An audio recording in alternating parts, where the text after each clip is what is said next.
And then we'll get started just because 30 minutes goes by so fast when you're trying to share with 4 different people talking. Welcome everybody. This is our second panel of the weekend. This is our creator panel, and I am really excited to sit down with this diverse group of creators, YouTubers. Just really brief intros. So we'll start with Miss Brigitte Kock at the end. She's Variable Seams. If you've followed any of her work, amazing work in flexible 3D printing fashion.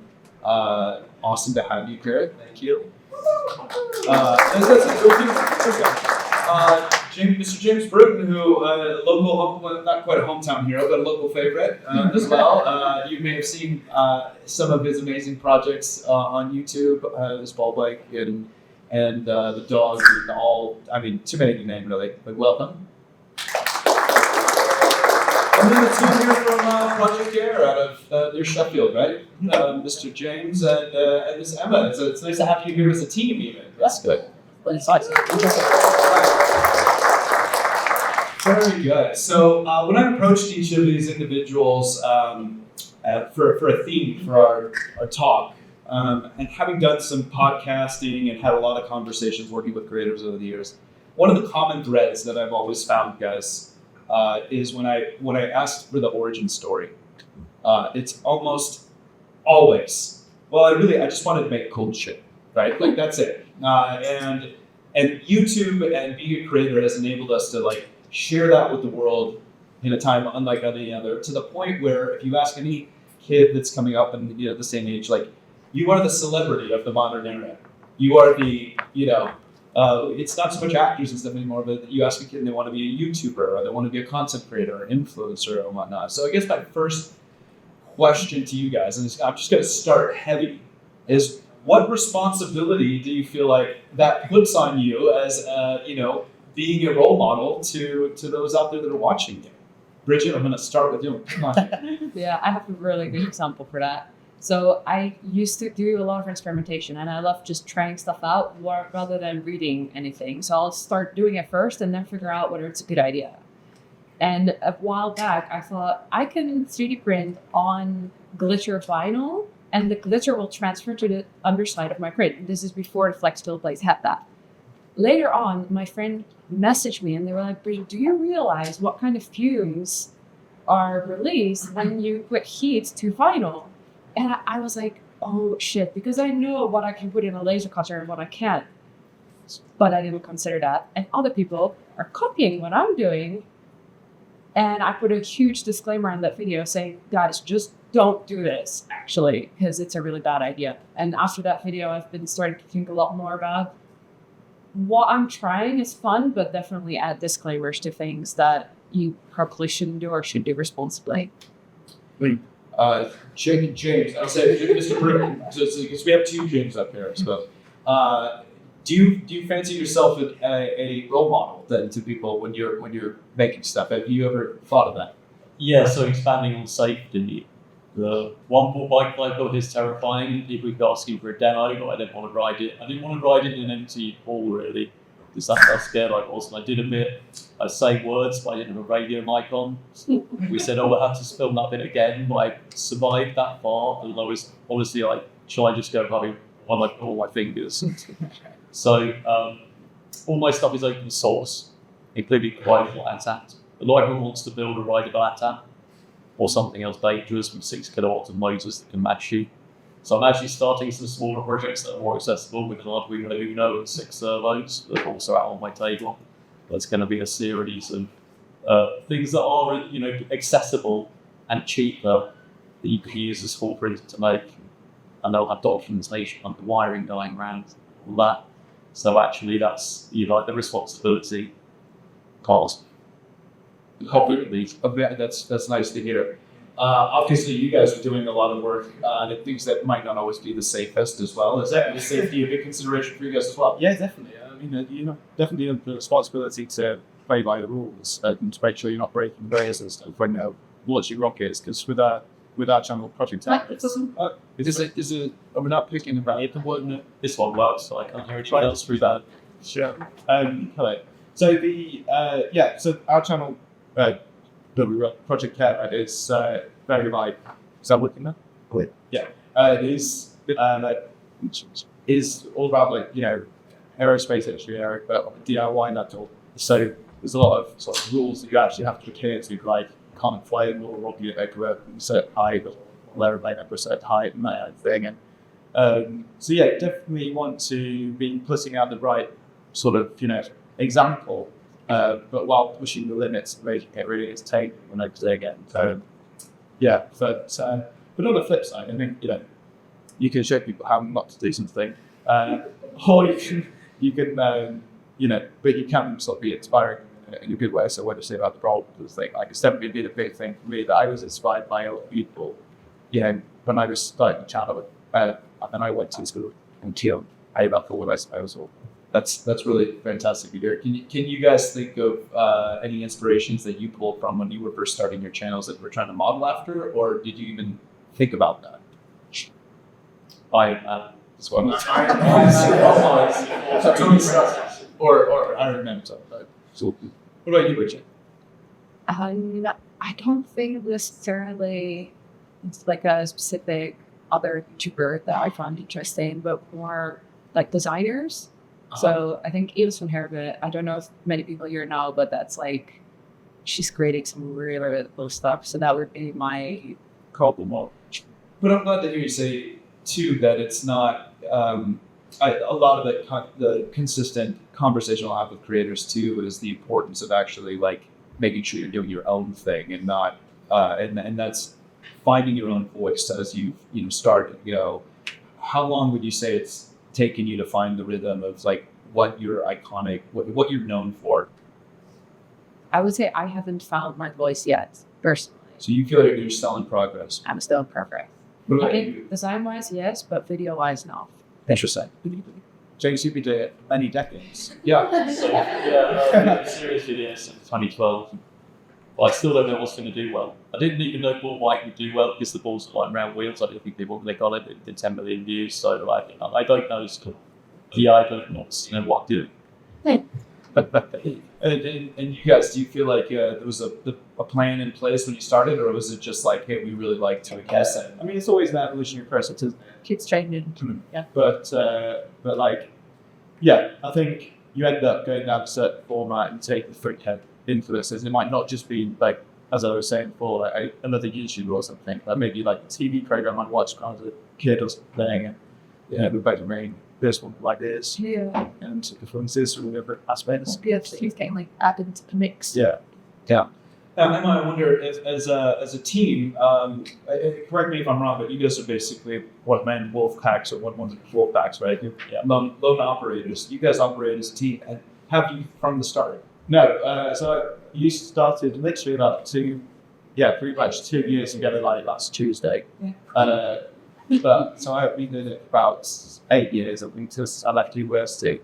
So yeah, it's been changed, like really from doing it just a solo operator or something. It's like having a core team, but it works really well. It's like have like a really small team that's just really focused on these like monthly uploads and all these rapid projects and stuff. You just get really efficient. It's just. And that's what you could for. Yeah.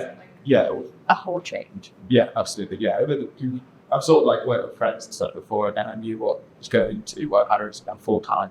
So, but that is. So, to give us some context on how old is the channel? Well, I started in 2017, just after I graduated. Okay. I'm still in my university of editing. I was like, right, I'll finish my exams, doing this. So then I want to invest, but at that point, yeah, I'm just.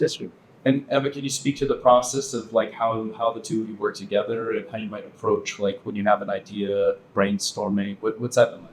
Yeah, I think we do have a lot of like brainstorming sessions. I feel quite involved when you are going from ideas, where I feel like you actually come up with the ideas. But yeah, sometimes it is like, right, we're doing this, we're building this big thing, and you're like, oh, that's a lot of work. The kind of plan. Yeah.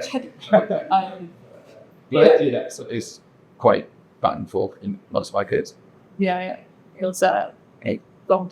That's interesting. So would you say there have been times were you just really passionate on wanting to do a specific thing, and you're like, okay, this is what we're doing, versus like, will it evolve? Like, will she be like, but what if we did this? Or what? How is that collaboration? Yeah, pretty much. But it's more like, it's not just what I want to do. It's more like, or what I, it's not like a project that I just always wanted to do or something. Most of the time, it's more like I describe it as having like a Venn diagram of all these different criteria that an idea has to fit into to actually get green lighted to be made into a video. Because they're making not just making the thing video, making the video, which is a piece of content or entertaining content that people watch, and that's how businesses work. So like you have to kind of consider like TV producer, and like do these ideas hold up to all of these tests, which are like, do enough people know what whole craft is, right? Yeah.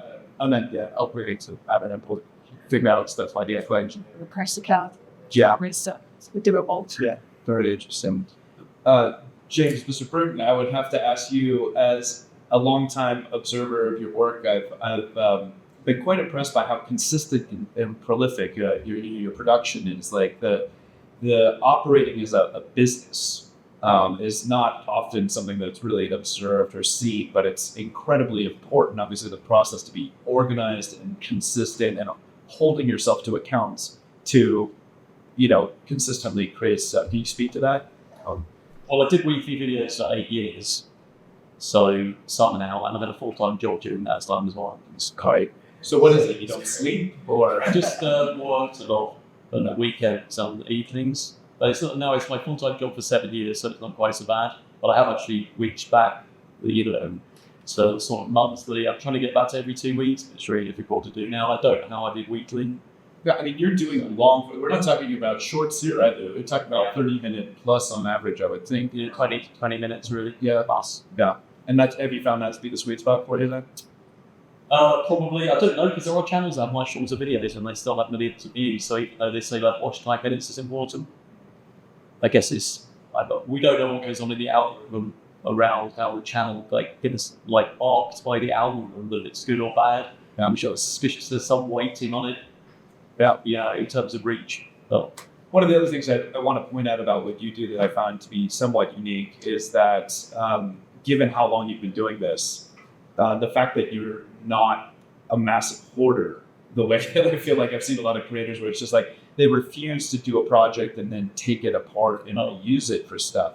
I'm actually quite impressed by the fact that it's like, yeah, you'll retain some of maybe your favorite pieces, or I'm not sure how you choose. Maybe you talk about that, but you'll actually reuse a lot of the parts to just do the next thing. Is that right? Yeah, if they do well on YouTube, they'll keep them. But if they don't, they get mashed up and mixed in plastic into Malapots, and all the motors get reused. So you got 2 of the bikes, that bike, and then the Atta, 2 robot dogs, and a couple of skateboards. Amazing.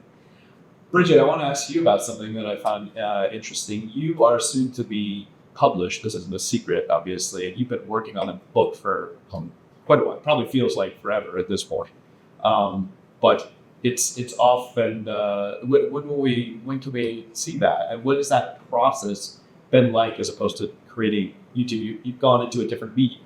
Yeah, I think it's the most stressful thing I have ever done. And especially because I kind of went into it thinking, well, it'll be easy. It's a PDF, but a bit longer. It wasn't. And even with ChatGPT, it still wasn't. So yeah, it's been a very hard year, but now slowly relaxing a bit more and looking forward to see it come out. It's with the publisher right now, so they're going to do the layout in autumn. It should be visible. And can you give us some insight into why you chose to do this? So there's a very specific reason. I did a project in university around wax, and I spent a whole month looking on the internet about wax. And then I thought, internet has everything. I learned everything there is to know. And then on the last day of that project, I went to the library and I got a book from 1916. That book had all my research and way more that I was able to get in those 3 weeks. And that made me realize how powerful books are and how much information we're just at. Yeah. Yeah. Wow. James, we were talking last night. You guys are kind of shifting into something that's, as I understand it for you guys, in the idea of maybe making some product or some kits. Yeah. Can you talk about why you decided to do that? Is it just a new interesting challenge, or is it a need to diversify some income? Yeah, I mean, it's a mixture of things, but I think the main one is that I've always got a lot of satisfaction from like designing things and seeing other people build them. And until now, with Project Air as a project, as a thing that we do for the last few years, but it's not really been about that. It's about sort of engineering, entertainment type stuff that inspires, but it doesn't directly teach people work. It's more for entertainment, I think. So yeah, I used to design model airplanes to see people building them around the world, but I'd release a bunch for free. So we're kind of doing that, releasing a bunch for free as well, designing a range of RC airplanes, but then also selling them as, if we're going to resell them as kits, basically makes the resort barriers then. So getting to like remote control airplanes and DIY aerospace engineering who operators were they're definitely saying and building lots of design work because you're actually a product design workshop. Yeah, I have like my degrees of mark design. Oh, so because I hear that if I use that's very nice. So tell us a bit more about it. Then what's have some of the challenges? Where are you in the process, and have you come across any challenges so far? Talking about. Or is it secret or? Okay, all right. Well, James kind of designs some planes, how, what styling or what angle, what type of plane do you wanting, and I've been doing the kind of process of taking the idea, making with all the CAD files and DXFs, as well as adding components to it that is going to make it correct in a way in terms of how it's assembled, like with a lot of conversations of the process of how we're going to build this, what process are they going through? Is this an enjoyable experience? Is this easy? Yeah, proper design stuff. Yeah. Here's an experience. Yeah. Very cool. I've noticed, and maybe many of you have as well too, that it seems like we're coming into an era if we're talking specifically about YouTubers, where product is becoming more and more prevalent. My suspicion is as a means to again diversify against like the diminishing revenue as the pie is having to be shared amongst more people potentially. But is it also a function of, as a maker, just wanting a new challenge or something different than what you've been doing? James, I'll ask you, because I know you've been working on taking some of the projects that you've made large and now bringing them into kit form and potentially selling those and releasing them. Yeah, so I'm going to have basically a principals club, which is precious for me to study. So there will be a sort of monthly subscription, but also they're free. So I'm going to have the enhanced download on principles with documentation, the bill of materials, and the wiring diagram, and a 2-page document with specific assembly points in. But also the CAD codes will get up for free, and it's open source. So if you want to support me, you can, and if you don't want to, you don't have to. And you can still not pay anything, and it's still open source, so you can take that, download it, make your own kit and sell it, like a RepRap 3D printer, or a clone Arduino, or Linux, and it's still open source. That's nice to hear. What made you choose that path? I just like to make everything open source, but I also want money. Hopefully, people do support me on Patreon because they like the idea of things being open source. So I give the videos to patrons early, there's maybe a quarter of them that actually watch it. So I think people just want to support me for some things. There's just another avenue for that. That's neat. And had you done anything like this before? This is the first time you've actually... Well, all the designs are open source and they're just Patreon. And now it's a specific point that you can actually a little more opportunity. It's more of a digital kit. That's it. Give me money if you want funds. Interesting. And Brigitte, have you done any like selling of product or patterns? Or you've kind of dabbled in a few things, as I recall. Yeah, so one of the things I sometimes do is take commission work, but it's very, very specific. So it will be, for example, the net that I did last year was for a wedding. And so I'll make one piece for a wedding, but that takes a lot of time and it takes a lot of like measuring and everything. So it's not something I make into a cake myself. Interesting. On the subject of commission work, have any of the rest of you ever done commission? Was one. no one really wants to buy a big rocket. Somebody is. Yeah. The things we build are quite practical, they're like the hobbies or whatever, so That's so quite large. But no, I don't know. You should see the size of the aeroplanes which the car workshop and all that. I mean, they don't fit. Oh yeah, around the money. Yeah. Yeah, they're quite large. I think with the commissions and stuff, they should definitely work for YouTubers, but then just about time you're coming to is that look when you talk about responsibility as well. Yeah, we're on being ballistic side. Yeah, that's. Well, with the last 10 minutes, I've got maybe one more question. I'd like to open up to the crowd because I know that a lot of people probably have a lot of questions for you guys about things. But I guess my last question for you is, as we look into the future of YouTube and the things that have gotten you where you are today, and what you would like to continue to do into the future, and what you feel like the space is like, are you finding yourself optimistic, or pessimistic, or neutral to the whole thing? Bit of a loaded question, but we can hop around. Yeah, I think I'm normally quite positive. But a lot of the videos I've done that were the worst views made the most money because they were branded ones, like the pasta making PC, the Normal, which I think has had 26,000 views.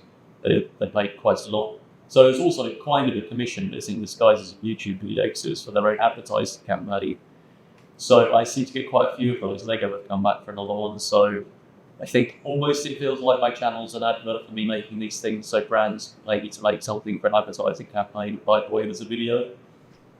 But obviously I'll still want to do my own stuff and, like the ball bike and stuff like that. I think probably people are wired to like stories, and I think that won't change. And so even though the world is changing a lot, I think that bit won't change. So I'm optimistic. I completely agree with that as well. Like, I think at the core of YouTube, it's about just telling really good stories. And it might sound a bit cheesy, but that's kind of what it is. And just making cool stuff that people actually want to watch which is what this on talks about, isn't it? Certainly, it's making it already so it's fun. Yeah. Well, to push back on that just slightly, I mean, I completely agree that storytelling has been around for thousands and thousands of years, and obviously there's a lot of feel to it. But you obviously have to maintain the balance of being a business. It's your livelihood, it's down and whatnot. And I guess what I'm getting at is it feels like the size of the pie, it's not growing nearly as fast as the amount of people that are having to share if we're talking about money to be made and be able to support yourself. Is that a concern? No, I've not really seen that personally, but I feel like there's always, I think there's the way that YouTube works is different to traditional YouTubers, but you have like these hyper focused niches, and people, you can find a big enough audience to support a business that is within a very specific niche, like great collaborators, like college hosters and outside of that channel starters, ours, and you could really, there is enough there, but you might just have to add and get so if you ever like it as well if you want to go to the next level. But yeah, you can totally aspire and grow it from a bedroom if you want to. And do you agree with that, James? Do you feel like your livelihood's a threat at all in the future? No, I think it's fine. I mean, we don't know what's going to happen to YouTube and other platforms, but I think there's always going to be a space for long form. Yeah. Even if YouTube disappears tomorrow, I feel like something would take its place. We could just start again. It's more likely there'll be more competing platforms. I'm surprised Amazon haven't spun up a music or Trimited because we've already got the video platform and server hosting with AWS. So who knows what's it Jeff Bezos then? Indeed. Well, why don't I open it up? Do we have questions? I'll bring the mic to you so everybody can hear. You guys up for that? You don't have a choice at this point.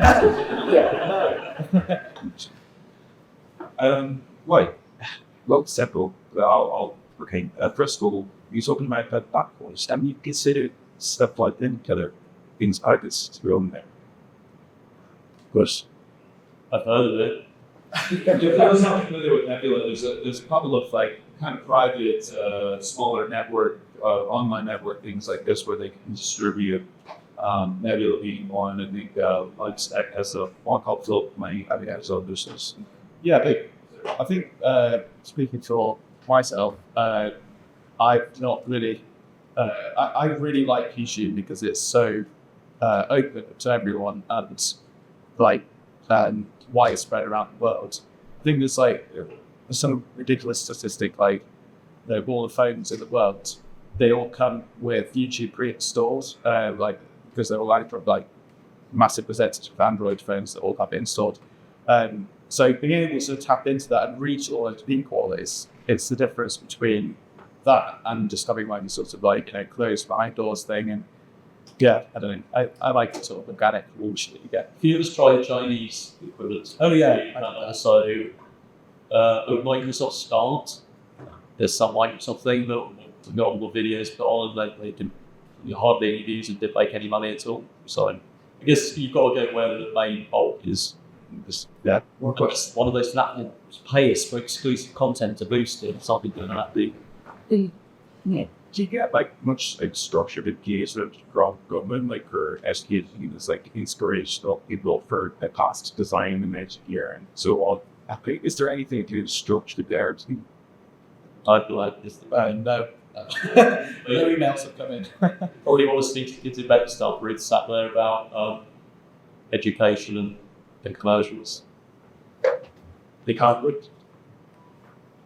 I think that sometimes you get direct then the government and content for instance what they want to do. There are other like institutions that support engineering and visual content, but again I think it's quite tricky for the hands that people on YouTube because it's not really understood after by the people who are doing those decisions. And also the wrong kind of mainstream media, old media, that's that kind of safe paradigm. So it is changing. That is like it's not like teachers using content. I think it's tricky though because we all know we make content sometimes big good things as we are, and obviously it could be better if we make a conscious effort the way we show things.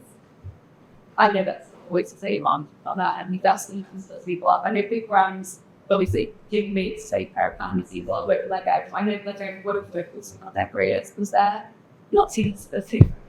So again it's this big Yeah. Well, but she has to shit. Sorry, this is for the this art input. Yeah. So are you going to collaboration to the roadmap and I'll see what I'll get versions? Yeah, well, we sort of. I actually did a collaboration project with Tom Stanton as one of my first couple of YouTube videos. And when we're talking about like influencers and stuff, it was those kind of people, as you mentioned, you ran the RCA stuff here, kind of influenced the way that the channel was going. Yeah, the thing is that they're all quite busy with individual projects, so it's quite difficult to organise collaborations, especially when they're across scenes and stuff. You can share with those. Yes. I'm over in workshops. I'd be well, silly. You want to come over to our flying field? Absolutely. But we work after doing so as well. So it's quite logically Oh, great. I'll talk to you after. Straight. Other questions? Here we go. Right. Like I said, didn't you just run? Well, for everybody else. Oh, yeah, sure. I just had a question about how you guys decide what kind of content to create. And you know that a lot of the exterior like engagement already, and like balancing that with kind of really new content maybe no one else is breaking yet. So like original ideas. Like, how do you guys go about building like a content schedule? Or like what's your? I mean, I know it's a broad question, but I'm kind of just curious how you guys approach that on like a month or basis. There's that question. So as I said, I don't really feel like I know what to do. But one specific example is that I've done 5 omni bikes now, and so most people in society, out of all the machines in society, most people know what a bicycle is supposed to look like. Listen, no one really who hasn't seen a bicycle in their life, whereas most people haven't seen inside their washing machine, for instance, maybe, or as many people. So with bikes that weird, like the wheels are the wrong way around, 90 degrees, and they're balls or something, that sort of sparks engagement. People who click on those tend to have done quite well, above average usually. Right. So it's something that catches their attention. Yeah, that's a massive part of it. So just through like in a similar way, like with an RC aeroplane, just everyone knows what a real aeroplane looks like. So if it's got wings that are like cylinders rather than actual wings, then what's on that is that it's the sort of what the it's being to work like. Oh, what the is that? It's like pattern recognition. Like it doesn't fall into like But then as I was we were describing before about Venn diagrams, our process is like looking at does it have that kind of thing, and then do you have enough content to actually make long form video from it, and then does it have a good payoff, and like can we actually do it, all this kind of stuff. Primarily clicks. Yeah, that's the aim. Click and watch. we had a few minutes left, or a couple guys. How do you manage to show up your material work time in very good system and organize all things just see? Okay. Well, I've got other. Well, the way it always works is like sort of film and build at the same time and edit as I go. So every 2 or 3 shots. And the main reason for that is if I do something wrong, like the mic or the camera's out of focus, I'd have to go back too many steps to refilm it because I've edited it at the end. Some stuff's glued together, then how will I go back and get the shot again? That means that by the time I've pretty much built it, I know roughly how long the video is, leave a little gap for talking about some code or something. So the video kind of, these parts of the process, and ultimately the product is the video. So it's all matched into one, 90%. Yeah, that's sort of similar. How do you? For me, it's easier because I do mainly short form, so I film my process and I post it right away. I don't need to worry.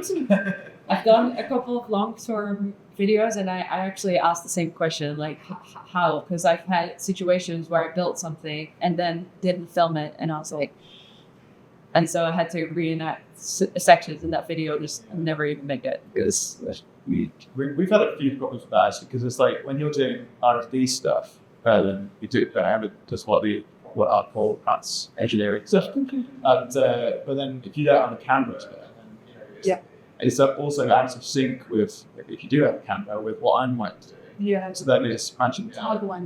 Mixed up. So we're actually adjusting the process a little bit, right? And so it's been more like to be a lot of the writing, just figuring out how stuff can be done. Then we can plan it, build prototype or something, and then I can rebuild it on camera.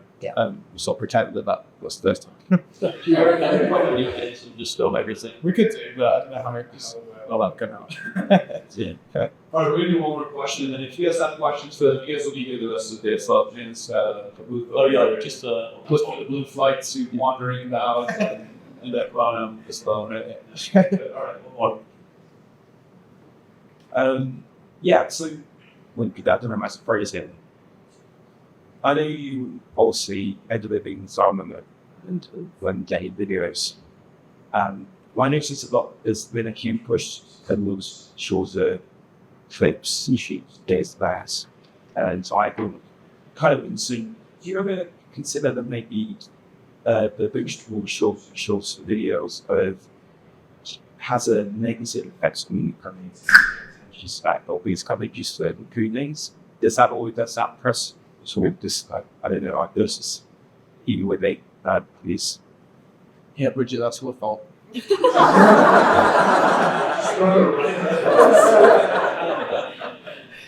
Yeah, I think personally, I actually like making short form better than long form because my own attention span isn't like there for that long. So I think for me, it works out nicely. But yeah, I guess for you guys. We make both short form and long form. I think you kind of hit different people. So I don't know. I think there is like a sort of general thought that the attention span's getting lower, but I think that's almost from what I've seen or read. That's been a sort of case throughout all history. People have been saying that. I'm not sure. I think you've not really seen it in the views drop off or in the data, So I feel fairly confident that it's not that much of a negative effect. It's not like, half the amount of views we got long form or something. But yeah, what do you think? I don't think it's actually the duration either. I think it's like the speed of the the video as well. Like we obviously do long form, but when we're editing it, it's very like snappy about it. Like, you know, you want the information and the plot to go quite quickly. I think that's what people are craving more than something short. Is actually something quick. You know, like a quick delivery of information. Yeah, for respecting their time. And on that note, I think this is a good place to wrap it up. Give me a round of applause for our awesome panel.